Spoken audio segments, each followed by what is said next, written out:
formations, unidentified flying objects. दोस्तों, हाल ही में Harvard के कुछ वैज्ञानिकों ने और पेंटागन के एक अधिकारी द्वारा लिखित रूप में एक मैन्युस्क्रिप्ट जारी किया गया है, जिसमें एलियंस को लेकर कुछ दावा किया गया है। दोस्तों, इस ड्राफ्ट में बताया गया है कि हमारे सौर मंडल में एक एलियन अंतरिक्ष यान मौजूद हो सकता है। यह अंतरिक्ष यान डेंटेलियन बीज के माध्यम से डेटा एकत्र कर और प्रसारित कर रहा है। यह अपने क्षेत्र के आसपास के जगहों का जांच भी कर रहा है। यह ठीक उसी प्रकार है जैसे कि हम इंसान ग्रहों का अध्ययन करने के लिए अंतरिक्ष यान का उपयोग करते हैं। दोस्तों, इस ड्राफ्ट का नाम है physical constraint on unidentified aerial phenomena. इसे हार्वर्ड यूनिवर्सिटी के खगोलविद एबी लोएब और पेंटागन के AARO के director Sean M Kirkpatrick द्वारा संयुक्त रूप से जारी किया गया है। दोस्तों, इस ड्राफ्ट में क्या लिखा है, ये जानने से पहले ये जान लेते हैं कि एलियंस को देखने का दावा कब से चला आ रहा है और इसकी शुरुआत कहाँ हुई थी। ऐतिहासिक तथ्यों के अनुसार चीन के खगोल वैज्ञानिकों ने ईसा पूर्व 410 में उड़न तस्तरी जैसे उड़ने वाली आकृतियों का जिक्र किया है। प्राचीन सभ्यताओं पर शोध करने वाले चर्चित लेखक एरिक वॉन डिकेन ने अपनी किताब चैरियट्स ऑफ गॉड में एलियंस का जिक्र किया है। उन्होंने लिखा है कि प्राचीन मिस्र की धरती पर एलियंस आए थे। उन्होंने मिस्र के निवासियों को गीचा और पिरामिड बनाने के लिए औजार और ज्ञान दिया था। दोस्तों, मध्यकाल में सबसे पहले 1561 में जर्मनी के नूरबर्ग शहर के लोगों ने बड़े ग्लोब और अनोखी प्लेट जैसी चीज आसमान में देखी थी। उस समय के चित्रों में इस बात की जानकारी मिलती है। इसके बाद 1897 में अमेरिका के टेक्सास प्रांत में कुछ लोगों ने आसमान में सिगार के आकार की एक रहस्यमयी चीज देखी थी, जो पवन चक्की की बड़ी बड़ी घूमती हुई पंखियों से टकरा गई थी। टेक्सास हिस्टोरिकल कमीशन को एक संकेत मिला था, जिसमें जिक्र है कि 1897 में एक हवाई जहाज दुर्घटनाग्रस्त हो गया था, जिसके मलबे से एलियंस जैसे मिलते जुलते प्राणी का शव निकाला गया था, जिसे किसी अनजान जगह पर दफनाया गया था। फिर जून 1947 में अमेरिका के केनेथ अर्नोल्ड ने विमान उड़ाते समय उड़न तस्तरियों को देखने का दावा किया। दोस्तों, अर्नोल्ड जब उत्तरी अमेरिका की कास्केड पहाड़ियों के ऊपर से उड़ रहे थे, तब उन्होंने देखा कि पहाड़ी की चोटियों से कुछ रहस्यमयी चीजें उड़ान भर रही हैं। वह बहुत ही तेज गति से उड़ी और अचानक गायब हो गईं।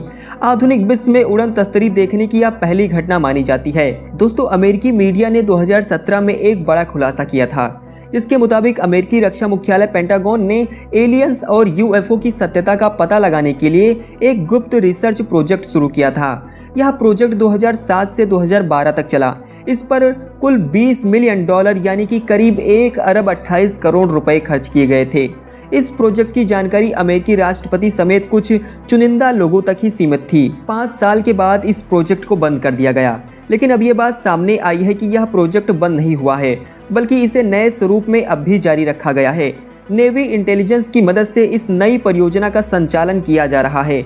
इस अनुसंधान कार्यक्रम को unidentified aerial phenomena task force का नाम दिया गया है। दोस्तों, अब आते हैं उस ड्राफ्ट पे जिसके बारे में मैंने आपको शुरुआत में बताया था। दोस्तों, इस ड्राफ्ट के प्रमुख साइंटिस्ट एबी लोएब ओमुआमुआ के स्टडी के लिए जाने जाते हैं। ओमुआमुआ हमारे सौर मंडल से होकर गुजरने वाली पहली ज्ञात इंटरस्टेलर वस्तु है।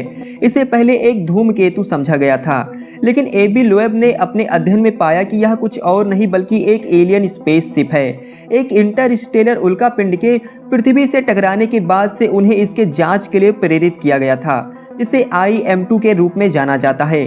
इसका आकार लगभग 3 फीट है, जो ओमुआमुआ के हमारे ग्रह के करीब पहुंचने से 6 महीने पहले दुर्घटनाग्रस्त हो गया था। दोस्तों, 7 मार्च को पब्लिश इस पेपर में लेखकों ने आशंका जताई है कि रहने योग्य इस ग्रह पर विशेष रूप से अंतरिक्ष, हवा और पानी में चलने वाली एलियन स्पेसशिप इसके जांच के लिए आकर्षित हुए होंगे। बड़े दूरी से ये एलियन पृथ्वी, शुक्र और मंगल की जांच के लिए आकर्षित हुए होंगे, लेकिन ध्यान से देखें तो पृथ्वी पर मौजूद वनस्पति और पानी के कारण इसके प्रति ज्यादा आकर्षित हुए होंगे। हालांकि यह एक आधिकारिक पेंटागन दस्तावेज नहीं है। यह ड्राफ्ट रक्षा विभाग DOD के सहयोग से तैयार किया गया था। इसकी अभी तक सहकर्मी समीक्षा नहीं की गई है। दोस्तों, इस ड्राफ्ट पेपर में बताया गया है कि एलियंस शायद पृथ्वी पर उपनिवेश बनाने के लिए हमसे संपर्क करना चाहते हैं या बस हमारा अध्ययन करना चाहते हैं।